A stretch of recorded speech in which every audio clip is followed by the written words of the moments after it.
Hello everyone, আজকের যে ভিডিওটা দেখবো সেই ভিডিওটা দেখবো আমরা কিভাবে হ্যালো ওয়ার্ল্ড প্রিন্ট করতে পারি গোল্যাং দিয়ে। তো প্রথমত আমরা যে কাজটা করব, আমি ম্যাকওএস ইউজ করতেছি, আপনারা চাইলে উইন্ডোজ মেশিনে সেমভাবে কাজ করতে পারেন। তো প্রথমে আমি এখানে একটা ফোল্ডার ক্রিয়েট করে নিয়েছি হ্যালো ওয়ার্ল্ড নামে। আপনি যে কোনো নামে ফোল্ডার ক্রিয়েট করতে পারেন, কোনো সমস্যা নেই। আমি এখানে হ্যালো ওয়ার্ল্ড লিখে ফোল্ডারটার মধ্যে যাচ্ছি অ্যান্ড যাওয়ার পর কী করব, কোড ডট লিখব, যেটার কারণে আমরা ভিজুয়াল স্টুডিও কোডের মধ্যে আসতে পারবো। এবং তারপর এখানে আমরা একটা ফাইল বানিয়ে নেব। ফাইলটার নাম আমি যে কোনো নাম দিতে পারি, এটাতে কোনো সমস্যা নেই। সো আমরা প্রথমে লিখলাম যে হ্যালো ডট গো। গো এক্সটেনশন হচ্ছে গো ল্যাঙ্গুয়েজের জন্য, ঠিক আছে। তো আমরা হ্যালো ডট গো লেখা শেষ করলাম, করে সেভ করে নিব একবার। তো অলরেডি সেভ হয়ে গেছে, কারণ আমরা ফাইল ক্রিয়েট করে ফেলছি। আর আমাদের যে কাজটা শুরু হবে এখন, সেটা হচ্ছে প্যাকেজ দিয়ে। তো প্যাকেজ লিখবো আমরা মেইন, এটা হচ্ছে স্পেশাল একটা কন্টেন্ট।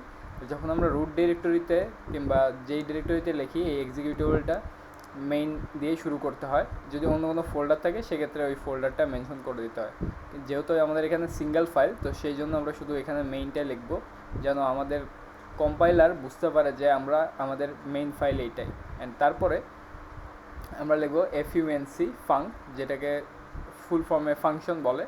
অ্যান্ড তারপরে আমরা বলতে পারি যে মেইন, এটা হচ্ছে আমাদের এন্ট্রি পয়েন্ট, অ্যান্ড এইটা হচ্ছে আমাদের কার্লি ব্রেসেস। তো কার্লি ব্রেসেস দেওয়ার কারণ এইভাবে, যদি আমরা নর্মালি এটা নিচে দেই তাহলে দেখবো যে আমাদের কোডে ইরোর আসতেছে, অ্যান্ড এই ইরোরটা বলতেছে যে unexpected semicolon or new line before curly braces syntax. Okay, তো সেই জন্য আমাদের কী করতে হবে, অবশ্যই এইখানে লিখতে হবে, না হলে আমাদের কোডে ইরোর দিবে, ঠিক আছে। তারপর আমরা কি করব, fmt ডট প্রিন্ট এলএন লিখব। প্রিন্ট এলএন হচ্ছে আগে এফএমটির কথা বলে নিই। এফএমটি হচ্ছে স্ট্যান্ডার্ড লাইব্রেরি। এখানে লেখা আছে package এফএমটি implement formatted input standard output standard. তো এইটার জন্য ইনপুট অ্যান্ড আউটপুটের জন্য, যেরকম প্রিন্ট আছে, স্ক্যান এফ আছে, যেরকম স্ক্যান করা যায়। তো প্রিন্ট করার জন্য প্রিন্ট এলএন হচ্ছে নিউ লাইন, আর এফএমটি হচ্ছে আমাদের স্ট্যান্ডার্ড লাইব্রেরি গোয়ের।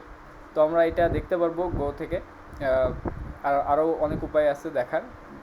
তো আমরা প্রথমে যদি এখানে একটু হোভার করি, তাহলে দেখবো যে on package PKG dot go dot Dave, এটাতে যদি আমরা ক্লিক করি অ্যান্ড ওপেন করি, তাহলে দেখবো যে আমাদের এই প্যাকেজের সম্পর্কে ডিটেলস বলতেছে। যেহেতু এটা একদম স্ট্যান্ডার্ড লাইব্রেরি, এই যে আমরা এখানে দেখতে পাচ্ছি যে স্ট্যান্ডার্ড লাইব্রেরি এখানে লেখা আছে, তো এটা আমি ইনক্লুড করে দেবো ভিডিওর সাথে। অ্যান্ড তারপরে আমরা যে কাজ করব সেটা হচ্ছে এটার মধ্যে ডাবল কোটেশন ইউজ করব। ডাবল কোটেশন ইউজ করার পর লিখবো hello comma world. Okay, WORLD, and then একটা এক্সক্লেমেটরি চিহ্ন। তো দেওয়ার পর আমাদের কোডটা সেভ করে নিব। এখন সেভ করার পর এটা আমরা কীভাবে কম্পাইল করব, ঠিক আছে। তো প্রথমে আমাদের দুইভাবে করতে পারি এটা। আমরা প্রথমে দেখে নিলাম যে আমাদের ফাইলটা ক্রিয়েট হয়েছে হ্যালো ডট গো নামে। তো আমরা যে কাজ করব সেটা হচ্ছে গো লিখব প্রথমে, যেহেতু আমরা অলরেডি ইনস্টল করে ফেলছি, প্রিভিয়াস ভিডিওতে আমি দেখাইছি কীভাবে ইনস্টল করতে হয়। তো গো ভার্সন দিয়ে দেখবো যে আমাদের গো ভার্সন কত চলতেছে। তো 1.21.0 চলতেছে, তো এটাই লেটেস্ট ভার্সন। তো এখন আমরা লিখতে পারি গো রান হ্যালো ডট গো। তো আমরা এটা লিখলে আমাদের যে ফাইলটা আছে আমরা একটু আগে করলাম সেইটা এখন রান হবে। তো এখন এখানে আমাদের হ্যালো ওয়ার্ল্ড লেখাটা আমরা দেখতে পাচ্ছি। এখন এইটার আরও একটা উপায় আছে, যেটা বিল্ড করা। তো আমরা তো এইটাকে রান করালাম একদম মানে নর্মালি পাইথন কিংবা অন্য ল্যাঙ্গুয়েজে, জাভাতে যেভাবে আমরা রান করাইতে চাই সেভাবে রান করাই। তো অ্যাকচুয়ালি জাভাতে এইভাবে রান হয় না। তো আমরা যেই কাজটা করতে চাই সেটা হচ্ছে গো রান হ্যালো ডট গো, এটা দিয়ে ইন্টারপ্রেটেড ওয়েতে আমরা রান করলাম এটা। এখন আমরা আর একটা কাজ করতে পারি, go build dot hello dot go করতে পারি।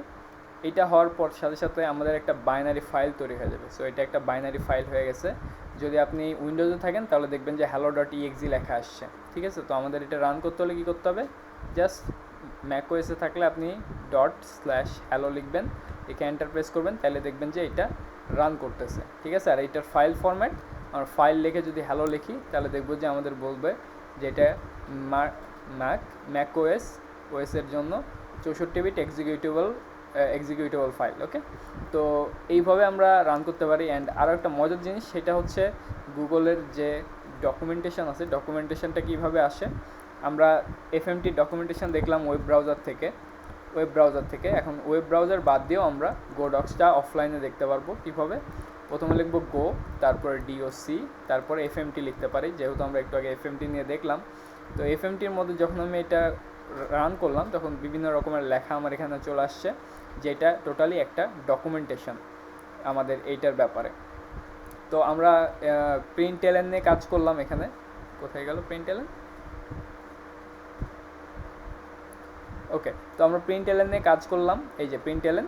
তো এখন এইটার কাজ কি, এটা যদি আমরা আরও ইনডেপথ জানতে চাই সেক্ষেত্রে আমরা কী করতে পারি, এফএমটি তারপরে প্রিন্টএলএন বলতে পারি। ঠিক আছে, তো এখানে আমাকে বলতেছে যে প্রিন্টএলএনের কাজ হইতেছে নতুন একটা স্ট্যান্ডার্ড যে আউটপুটটা আমাদের আসবে সেইটাতে আমাদের নিউ লাইন তৈরি করে দেওয়া। ঠিক আছে, যদি এফএমটি এফ দেখতে চাই, সেটা হচ্ছে ফরম্যাটেড ওয়ে, সেটা হচ্ছে ফরম্যাট করে দেবে আমাকে যে ওকে আমরা কোনো জিনিস পাস করতে পারি। ফর এক্সাম্পল আমরা যদি এখানে এইভাবে লিখি যে একটা এফএমটি ডট, প্রথমে একটা ভ্যারিয়েবল ক্রিয়েট করে নিই। ভ্যারিয়েবল ক্রিয়েট করা আমরা আরও পরে দেখব। তো আমরা প্রথমে একটা লেখে নিই স্ট্রিং, যে বলে যে স্ট্রিং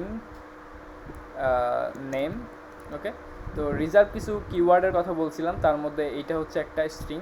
ওকে, তো আমরা স্ট্রিং এভাবে লিখবো না, আমরা লিখবো যে হইতেছে হ্যালো অ্যান্ড দেন তারপরে শর্ট হ্যান্ড ইউজ করবো। এই শর্ট হ্যান্ড কীভাবে ইউজ করতে হয় সেটা আমরা বুঝতে পারতেছি, অ্যান্ড এটা কীভাবে কাজ করে এটাও দেখবো আমরা। তো এর মধ্যে আমরা লিখে নিলাম hello, just hello from variable. Okay, তো লেখার পরে আমরা কি করব, এখানে FMT dot print F use করবো, মানে ফরম্যাটিং। ঠিক আছে, তো ফরম্যাটিং %s মানে হচ্ছে ফ্রম ভ্যারিয়েবল। তো %s মানে হচ্ছে যে স্ট্রিংকে বোঝাইছে। তো আমরা এখানে কমা দিয়ে আমরা হ্যালো যে ইয়েটা ছিল, ভ্যারিয়েবলটা ছিল, ভ্যারিয়েবলটাকে আমরা এখানে রাখলাম। ওকে, তো এইটা যখন আমরা রাখবো তখন দেখবো যে এটা নতুন লাইন ক্রিয়েট করতেছে না, যার ফলে কি হবে, আমরা এটা যদি একটু কমেন্ট আউট করে দিই সেক্ষেত্রে দেখবো যে আমাদের রান করানোর পরে আমরা যদি আবার লিখি গো রান হ্যালো ডট গো, তাহলে দেখবো যে এফএমটি ভ্যারিয়েবল এটা দেখাচ্ছে, সাথে একটা পার্সেন্টেজ সাইন দেখাচ্ছে, তার মানে নতুন লাইন কোনো ক্রিয়েট হয় নাই। ওকে, সো এইটা হইতেছে একটা উপায় দেখার যে প্রিন্টএফ কীভাবে কাজ করে কিংবা প্রিন্টএলএন কীভাবে কাজ করে। তো আর স্ট্যান্ডার্ড যে লাইব্রেরিটা আছে এইটা দেখতে চাইলে একদম ডাইরেক্টলি আমাদের যাইতে হবে pkg.go.dev, এটাতে গেলে আমরা এখান থেকে লিখতে পারি। ফর এক্সাম্পল আমরা যদি HTTPর জন্য জানতে চাই সেক্ষেত্রে HTTP লিখে সার্চ বাটনে চাপ দিলে দেখব যে নেট HTTPর যে ইনফরমেশনগুলো আছে সেই ইনফরমেশনগুলো আমরা এখানে দেখতে পাবো। ঠিক আছে, তো এইটাই ওভারঅল আজকের ভিডিও, অ্যান্ড কীভাবে আমরা কম্পাইল করলাম, বিল্ড করলাম। তো এই জিনিসগুলো আরও ইনডিপথ আমরা জানতে পারবো যে আমরা এইখানে থাকা অবস্থায় এইখানে যে আমরা বিল্ড করলাম, এই বিল্ড করা অবস্থায় আমরা যেন অন্য একটা অপারেটিং সিস্টেমের জন্য একটা এক্সিকিউটেবল ফাইল বানাতে পারি, সেটা কীভাবে পারবো সেটা আমরা নেক্সট ভিডিওতে দেখব। তো আজকের মতো এটুকুই, ধন্যবাদ দেখার জন্য।